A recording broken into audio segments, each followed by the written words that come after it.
I never believed in ghosts, but that night at the old train station, I learned that some mysteries hide where you least expect them. The station sat on the edge of town, forgotten by time and travelers. Its once grand architecture was now a skeleton of its former self, with cracked tiles and broken benches. I was there waiting for a friend who insisted he could pick me up from this eerie location. As I sat on a cold, stone bench, I began to hear whispers weaving through the shadows.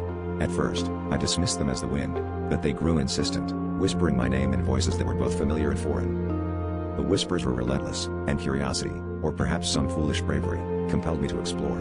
As I moved toward the platform where the moonlight barely touched, I noticed a flickering light coming from the station master's office. I hesitated, a chill creeping up my spine, but the whispers urged me on, promising answers to questions I hadn't asked. I pushed open the creaky door and was greeted by a scene frozen in time, papers strewn across the desk, a clock ticking down the minutes of a long-lost era. The whispers grew louder, converging into a single voice that beckoned me to uncover the truth hidden within this forgotten place.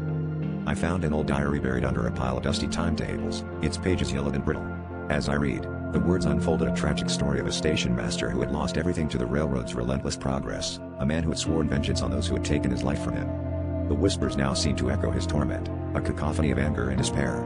I realized with growing horror that the station was not abandoned, it was a mausoleum for grievances left unresolved. The room grew colder, and I could feel a presence pressing in on me, demanding that I bear witness to his unfinished tale.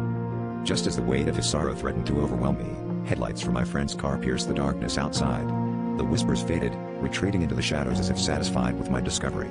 I stumbled back onto the platform, heart pounding, relief washing over me. But as I turned to leave, I caught a glimpse of a figure watching me from the station window, his eyes filled with a haunting sadness. I realized then that I could never unsee the secrets of the old train station, nor could I escape the whispers that promised they would follow me wherever I went.